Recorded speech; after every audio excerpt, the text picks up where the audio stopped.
Hey, it's Brad and CeLynn from Wild and Outdoors coming back to you because we just had a week at San Simeon State Park Campground, I think it was. Yep. And it's been an incredible week. Half our weather was rainy, half was sunny, but we sure got a lot done. So yeah, let's jump into it.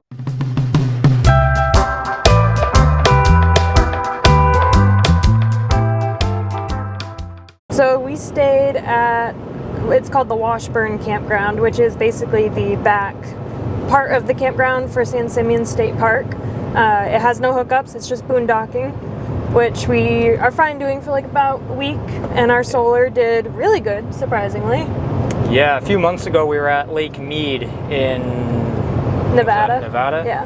And that was probably like peak winter, so there wasn't a lot of sunny day, or it was sun all the time, but the days were a lot shorter. And a couple months later, you know, coming into spring, and we were getting 40% more power output through the day, so there was no problem with us running everything we needed to.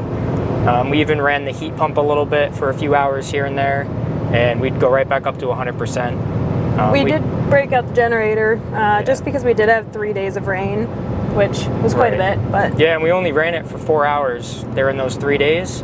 Otherwise, solar was doing awesome. It was crushing it. So yeah. Super happy that we ended up doing that install. So we're excited for the other boondocking sites we have coming up in Oregon and Washington, because now we have much more confidence in how long we can last on it. The first activity we wanted to do, especially because we were so close to it, and that's part of the reason we booked this campground, I had done it when I was like 8 years old, so I didn't really remember it much, was Hearst Castle. It was less than 10 minutes from the campground, so we did that on a Monday afternoon. We did like I think it was a 240 tour, and there was 14 of us. Yeah, and their out tour, of like 55. Yeah, usually their tour groups are like 55 people, so we really lucked out. Maybe it's just the time of year. It is kind of their rainy, slower season, but I think it was well worth it. We did it on a sunny day. It was super nice. What were your thoughts? That was your first time doing it? Yeah, it was my first time doing it. I thought it was incredible. Just the whole ride up from the main road is absolutely gorgeous. They tell you a lot about why they chose, you know, to build at the top of that hill or kind of little mountain or whatever you want to call it. And the drive is interesting. They had it so as you're going up, you'll get a glimpse of the castle, and then you'll hide behind another sort of rolling hill, and then it'll appear again. So you keep getting bigger and bigger glimpses as you go up, and it just sort of builds that suspense. But it was incredible. Our guide, I think her name was Amanda, was phenomenal. She was very passionate. She had a lot of knowledge to share, a lot of great jokes, making everybody laugh constantly. You could ask her about like any piece of any room or building, and she knew the answer to it. Yeah, it was awesome. There's like over 100 rooms. So there's 3 guest houses, and then the main castle itself. There's 2 massive swimming pools. The Neptune pool outside is just insanely huge, and then they have a indoor swimming pool down below, and that one's like, so much of it is made from gold, like the flooring, the walls, the pool itself, which is just crazy. And above it is a 2-court tennis court built above the pool, which is, I don't even understand how they did this back in the day.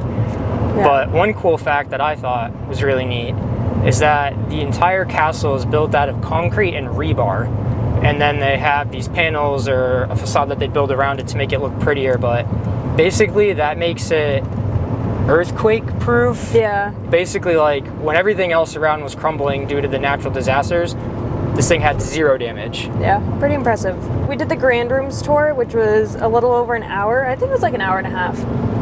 But it was really nice. It just kind of covers all the main rooms, the pools, the tennis courts, all the big ticket items. You don't go into the guest houses, but you get to see them from the outside.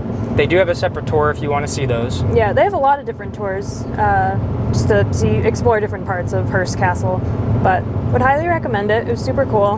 We spent the rest of the week looking for the herd of zebras that were like, I don't know if they escaped or got let go, but they just like roam around the area, and people say they see them by the campground that we were staying at, and we looked all week and we were really determined to find them, but we never did. But that's all right. They're out there somewhere. And then not far from Hearst Castle is the Elephant Seal Vista Point. So it's this big beach that all these elephant seals, I think they go twice a year. Yes. Just this huge population of elephant seals. They go there for mating and breeding, and when we went, there was like a mixture of males, still a few males left, lots of females, some younger pups. Mostly young. Mostly young, yeah. And I think in the next month or so, they're kind of heading out. But so it wasn't like peak season, but it was still nice. There were still quite a few there, and they're really funny. The females would just like scream at each other. Yeah, and, if like, you've never heard what an elephant seal sounds like, you got to look it up and let us know what you think in the comments, because it's so hilarious. It's like this scream, but it kind of sounds like a kid yelling. Yeah.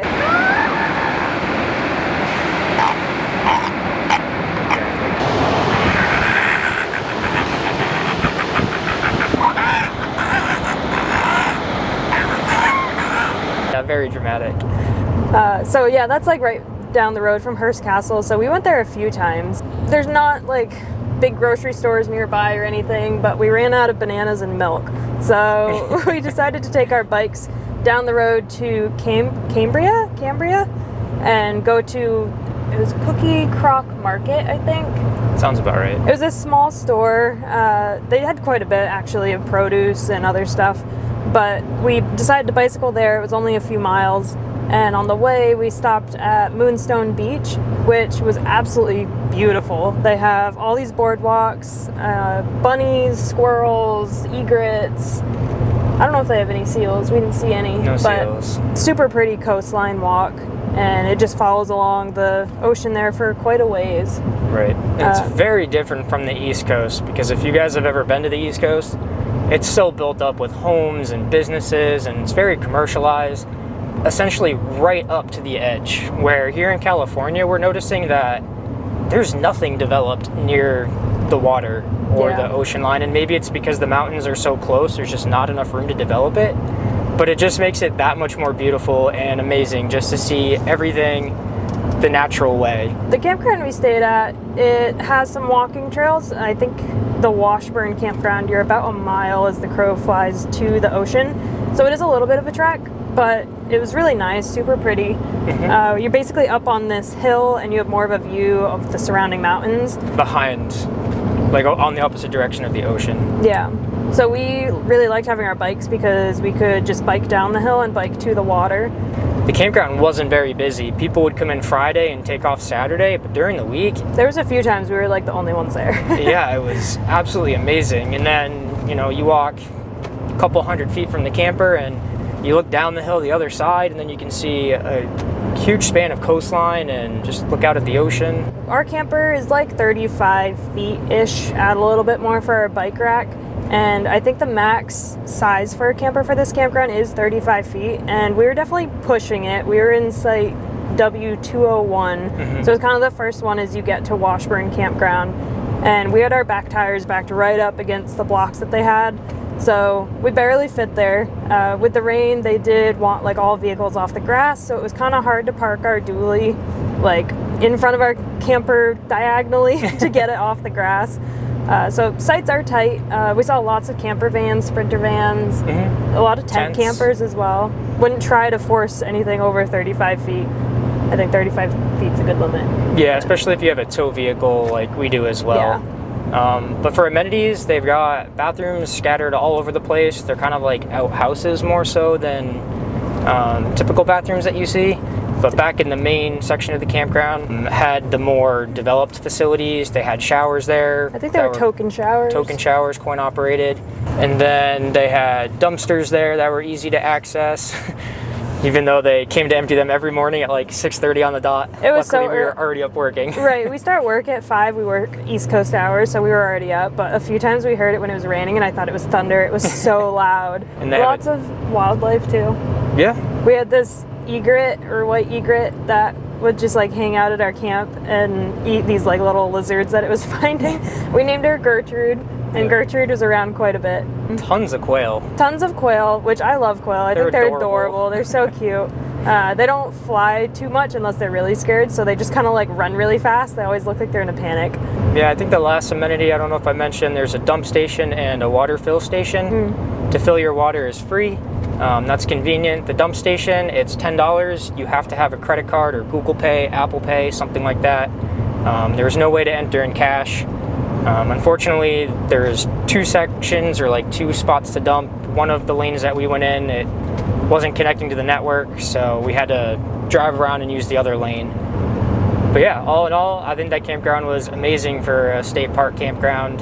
Very quiet, which was nice. Yep, gorgeous, well maintained, very pretty site. Right along Highway 1, is it? Yep. So Highway 1 is incredibly scenic. Yeah, so yesterday we took a long drive, or we took the whole day to just drive up to the turnaround point on Highway 1, the Pacific Coast Highway. It was so beautiful. It's just, you go way up on these windy roads, and it's like just straight cliff drop off to below, and the water is like this Caribbean blue. Yeah. It was so beautiful. And we stopped and did a waterfall hike. I think it was Salmon Creek Falls. And it was a little slippery and rough to get to, but the waterfall itself was really neat and worth it. Yeah, definitely make sure you have good traction on whatever footwear you're wearing.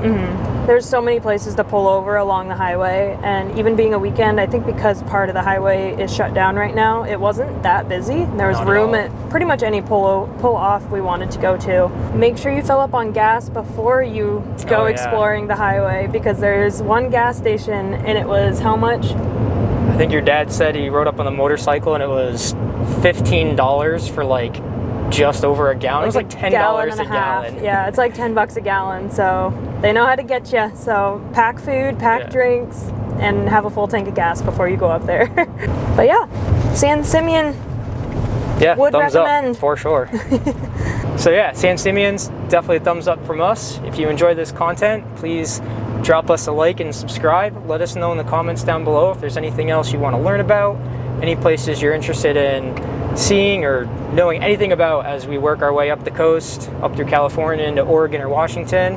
Or if you have any places that you think are must-sees, definitely let us know, because we want any little golden gems that we can find. See you next week when we review. Where are we heading next? Monterey. Monterey. Yeah, Monterey's coming up. So we'll let you know how Monterey is.